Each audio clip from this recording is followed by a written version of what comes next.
राम राम जी सारा ने।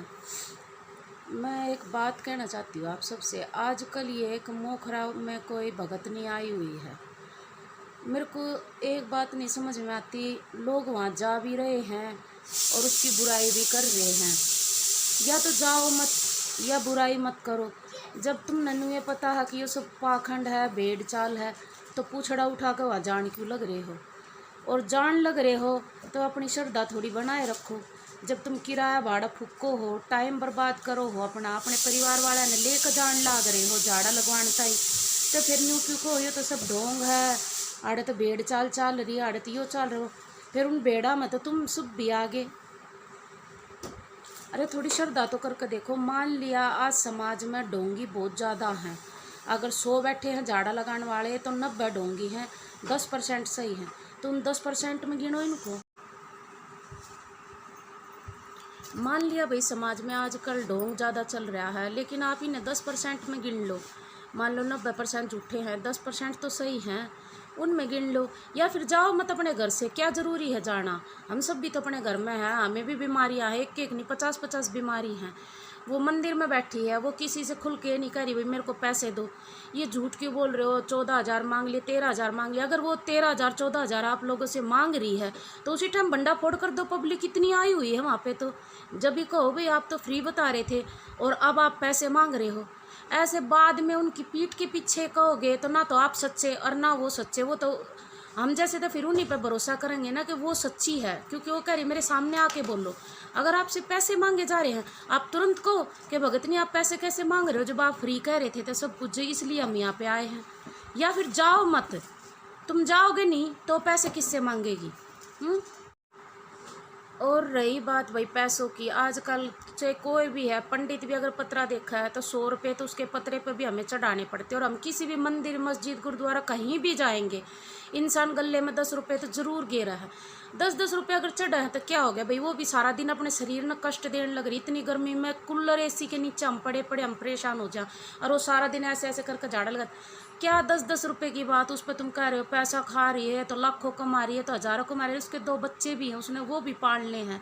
और पहली बात तो ये है कि उसके पीछे इसलिए पड़ गए कि वो एक लेडीज़ है, अगर वो जेंट्स होती तो कोई कुछ नहीं करता। दूसरा वो बिराने गांव में है, अगर वो अपने ठिकाने पे होती ना तो भी लोग नहीं बोलते, 10 उसके साथ बैठे दिखते। आज वो बिराने गांव में है इसलिए लोगों को बात आ गई कि इसको भगा दो यहाँ से। ये जो आर्य समाजी हैं ये हमारे धर्म में ज़्यादा खो रहे हैं। अरे भगवान में अपनी आस्था करो, क्यों अपने भगवान से अपने ऊपर अब शराप लेने लग रहे हो उल्टा सीधा बोल बोल कर? गोगा जी महाराज भी नाराज हो हैं इस। हम अपने बच्चों को भी दिन में सारा दिन पता नहीं कितने पैसे बच्चों के पीछे बर्बाद कर देते हैं। अगर 10 रुपये हम किसी धर्म के स्थान पर निकाल दें तो वो हमारा ही पुण्य है।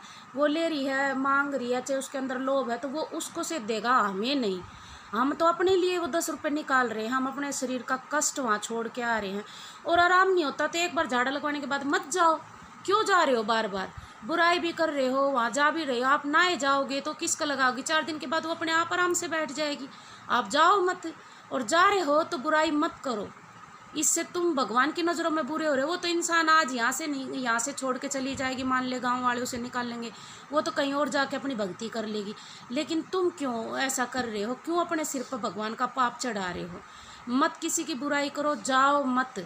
अपने हाथ में है जाना। बहुत सी लेडीज मैंने देखी वहाँ जाके दांत पाड़ रहा, हाँ हम तो रंग लेने। अरे रंग लेने वहाँ क्या रंडी नाच रही है? तुम रंग लेने गए हुए, अपने घर बैठो आराम से गर्मी में। मैंने कई वीडियो देखे, उनमें कोई लेडीज़ कह रही हाँ हम तो रंग लेने आ रहे। गर्मी में तुम वहाँ रंग लेने गए, जब भगवान तुम्हारे रंग लेगा ना, जब होगा हिज्जा, तो तुम जगह जगह मुंह ऐसे मारते फिरोगे। कोई शानाई हमें ठीक कर दे, कोई भगवान हमने ठीक कर दे, कोई डॉक्टर हमने ठीक कर दे, और लंबे पैर हो जाओगे। के स्वाद लेने इन चीज़ के? वहाँ कौन से मुजरे चल रहे जो तुम वहाँ नाच गाने देखने जा रहे हो? हैं क्यों इतनी मतलब बेशरमपने पुतर रही हैं लेडीज़ भी आदमी भी? ज़्यादा तो उड़दंग वहाँ शराबियों ने मचाई। पहली गलती तो मैं तो साध्वी जी की मानू हूँ, पड़े हैं शराबी पड़े रहने दो, क्यों उनकी दारू छुटाने के उसमें लग रहे हो? आप अपना अच्छा कर्म कर रहे हो, लेकिन उसको भी लोगों ने बदनामी में बांध दिया ना आपको कि आप तो दारू की बोतल बेच रही हो, ड्रग्स बेच रही हो, उनसे मंगा के ये मंगा रही हो वो मंगा रही हो। ऐसे बंदों को तो झाड़ा ही मत लगाओ। पी रहे हैं पिए रहने दो, जब उनके घर वाले परेशान होंगे ना दिन रात, जब उन्हें खुद पता चल जाएगा। अब वो छुटवाने के लिए वहाँ आ भी रहे हैं दारू और बदनामी भी कर रहे हैं, देखेंगे कि छुटवाओगी 2 बार हट हट कर। और भाई हमारी तो पूरी पूरी आस्था है मंदिरों में।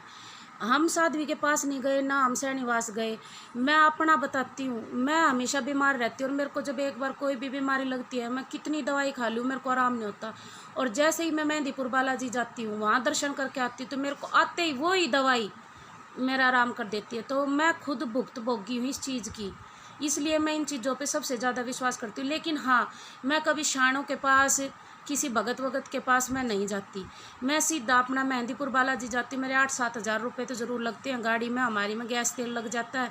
लेकिन भगवान के दर्शन करने के बाद पता नहीं, मुझे नहीं पता कौन सी शक्ति है जिसकी वजह से मेरा आराम हो जाता है। पिछले साल मुझे इतना भयंकर डिप्रेशन था कि मेरे को दिन में 3-3 4-4 बार पैनिक अटैक आ रहे थे और मैंने पता नहीं कितने हज़ारों की दवाई खा ली थी और मैं दिन में कई बार इतना बीपी हाई होकर बेहोश हो जाती थी।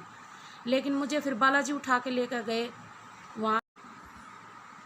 जैसे ही मैं बालाजी गई, मैं खुद अपनी टैबलेट यहाँ से लेके गई थी, क्योंकि मेरी इतनी हार्ट बीट इतनी तेज़ हो जाती थी कि मेरा जैसे अटैक आता है ना, ऐसी हालत हो जाया करती। तो फटाफट जीभ के नीचे टैबलेट दबानी पड़ा करती जब मेरी धड़कन थोड़ी नॉर्मल होती थी, नहीं तो मैं बेहोश होकर गिर जाती। मेरे को मेरे हस्बैंड फिर बालाजी लेकर गए, क्योंकि मुझे पता था मेरा वहाँ जाने के बगैर ठीक नहीं होने वाली। वहाँ मैं गई, जब अपनी दवाइयाँ अपने साथ लेके गई थी, 3 महीने हो गए थे मेरे को खाते, और डॉक्टर ने कहा था लंबा इलाज चलेगा। मैं अपनी दवाइयाँ अपने साथ लेके गई। मेरे हस्बैंड डरते डरते मेरे को लेके गए, बोले अगर वहाँ तेरे तकलीफ़ होगी तो मैं तेरे को कैसे संभालूंगा। और रक्षाबंधन से पहला दिन था वो। मैं बालाजी महाराज को ही राखी बांधती हूँ, मेरे भाई नहीं है, मेरी उन्हीं में आस्था है। मैंने वहाँ जाके सिर्फ इतना बोला था, बाबा मैं रक्षाबंधन पे तेरे पास आई, मेरी ये बीमारी काट दे, मैं बहुत ज़्यादा दुखी हो रही। मैं सच कहती हूँ, वहाँ से मैं अपनी दवाई वैसी की वैसी ले आई थी और एक साल हो गया मेरे को ना पैनिक अटैक आ, मैं बिल्कुल ठीक हो गई।